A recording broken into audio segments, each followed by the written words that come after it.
Guys welcome to my YouTube channel. मैं C ए शम्मी सलूजा। देखिए, आज इस पर्टिकुलर लेक्चर में हम लोग डिस्कस कर रहे हैं कि बेसिक अर्निंग पर शेयर किस तरीके से कैलकुलेट किया जाता है। देखिए, बहुत सारे ऐसे स्टूडेंट जो बेसिक अर्निंग पर शेयर के कैलकुलेशन में थोड़े से इश्यूज फेस करते हैं, तो उनके लिए एक लेक्चर है। Basic earning per share specially हमेशा जो कैलकुलेट किया जाता है वो कॉमन स्टॉक के पॉइंट ऑफ व्यू से कैलकुलेट किया जाता है। तो अगर हम इसको एक फॉर्मूले के कॉन्टेक्स्ट में समझें तो यहां पर आपको ध्यान रखना है कि नेट इनकम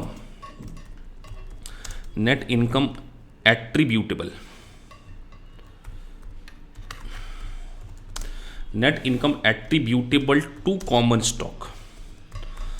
कॉमन स्टॉक को जो इनकम एट्रीब्यूटेबल होती है, उसको सबसे पहले हम लोग समझते हैं कि कौन सी इनकम जो है कॉमन स्टॉक को क्या है एट्रीब्यूट होती है। तो जो आएगा नेट इनकम आफ्टर टैक्स हम हमेशा लेंगे। वैसे नेट इनकम को इटसेल्फ आफ्टर टैक्स बोला जाता है, लेकिन अगर आपको याद रहे इसलिए income after tax, profit after tax भी इसको हम कह सकते हैं। और इस प्रॉफिट आफ्टर टैक्स में से आपको एक चीज और लेस करनी होगी, प्रेफर्ड स्टॉक का डिविडेंड। प्रेफर्ड स्टॉक का जब आप डिविडेंड माइनस करेंगे, जो इनकम आती है that is called net income attributable to common share. Guys, जब आपको कॉमन शेयर के लिए नेट इनकम निकालना हो और प्रेफरेंस डिविडेंड, तो देखिए प्रेफरेंस डिविडेंड के रिस्पेक्ट में दो बातें हैं। तो प्रेफरेंस डिविडेंड को हम दो कैटेगरी में बांट रहे हैं। एक होता है क्यूमुलेटिव प्रेफरेंस शेयर और एक होता है नॉन क्यूमुलेटिव। तो दोनों के डिविडेंड में एक डिफरेंस है, नॉन क्यूमुलेटिव प्रेफरेंस। समझते हैं कि क्यूमुलेटिव प्रेफरेंस शेयर और नॉन क्यूमुलेटिव प्रेफरेंस शेयर में किस तरीके का डिफरेंस है। अगर हम यहां पर एक एग्जांपल के थ्रू इसको समझने की कोशिश करते हैं कि जब आपको क्यूमुलेटिव प्रेफरेंस शेयर और नॉन क्यूमुलेटिव प्रेफरेंस शेयर के का डिविडेंड का इंपैक्ट किस तरीके से देना चाहिए, तो सबसे पहले आपको पता होना चाहिए कि जो क्यूमुलेटिव प्रेफरेंस शेयर है, अगर किसी पर्टिकुलर ईयर में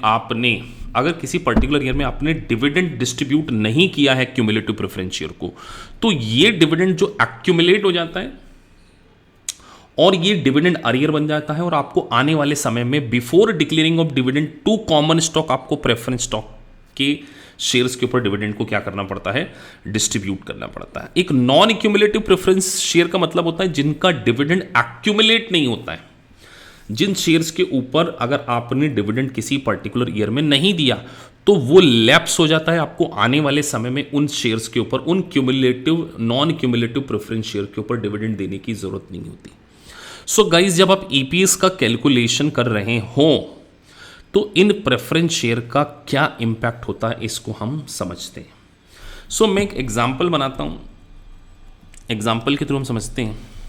मान के चलिए आपके पास एक ही क्लास के शेयर हैं, आपके पास कॉमन शेयर जो हैं, कॉमन शेयर आपके पास लेट से 10,000 शेयर है, नंबर ऑफ शेयर आपके पास 10,000 है, और नेट प्रॉफिट जो आपका है आफ्टर टैक्स, नेट इनकम में इसको आफ्टर टैक्स जो है लेट से 50,000 है, और आपके पास प्रेफरेंस शेयर है। अभी मैं पहले क्यूमुलेटिव का एग्जांपल ले रहा हूं, ये क्यूमुलेटिव प्रेफरेंस शेयर है आपके पास, लेट से उनकी जो क्वांटिटी, उनकी जो वैल्यू है $1 लाख की है, $1 लाख है, और डिविडेंड का जो रेट है वो 10% है। एक बात आपको ध्यान रखना होगा कि क्यूमुलेटिव प्रेफरेंस शेयर का डिविडेंड अगर आपने नहीं भी दिया, अगर आपने डिक्लेयर्ड नहीं भी किया, तो भी आपको नेट इनकम का कैलकुलेशन करते समय उसको सब्सट्रैक्ट करना होगा। उसका सिंपल रीजन है कि अगर आप इस साल प्रेफरेंस डिविडेंड के ऊपर डिविडेंड नहीं देते हैं तो वो क्यूमुलेटिव हो जाता है, फिर उसको आपने अगले साल देना होता है। तो जो इस साल का डिविडेंड अरियर ऑलरेडी बन चुका है, जिसको कि आप अवॉइड नहीं कर सकते, आपको देना ही होगा। तो इवन दो आपने डिक्लेयर किया हो या ना डिक्लेयर किया हो, आपको income attributable, net income attributable to common stock calculate करते समय उसको सब्सट्रैक्ट करना होगा। यहां पर आपको समझना होगा कि क्यूमुलेटिव जो है, क्यूमुलेटिव में इवन दो नॉट डिक्लेयर्ड भी है ना, अगर यहां मैं लिख दे रहा हूं if not declared still you have to subtract. आपको क्या करना पड़ेगा, if not declare still you have to subtract from net income. आपको करंट ईयर में उसको माइनस करना ही होगा। लेकिन अगर वो नॉन क्यूमुलेटिव है, in case of non cumulative, so non cumulative के केसेस में आपको यह ध्यान रखना है कि only if it is declared, अगर आपने डिक्लेयर किया है तभी इसको सब्सट्रैक्ट करते हैं। अगर आपने डिक्लेयर नहीं किया है सो आप इसको सब्सट्रैक्ट नहीं करेंगे नेट इनकम का कैलकुलेशन करते समय। तो सर क्यूमुलेटिव चाहे डिक्लेयर हो या चाहे ना डिक्लेयर हो, आपने सब्सट्रैक्ट करना है।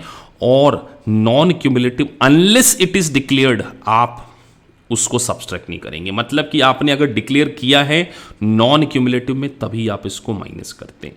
तो इस क्वेश्चन में मैंने क्यूमुलेटिव लिया है, चाहे डिक्लेयर हो चाहे ना डिक्लेयर हो, मुझे क्या करना पड़ेगा, इस नेट इनकम में से उसको माइनस करना पड़ेगा। तो 1 लाख का 10% होता है 10,000, तो 50,000 माइनस 10,000, 40,000 मेरी हो गई net income attributable to common share. और इसको मैं क्या किससे डिवाइड कर दूं, मेरे नंबर ऑफ शेयर कितने लिए थे 10,000। तो ये जो मेरा आया है 40,000 divided by 10,000, this is my BEPS, basic earning per share.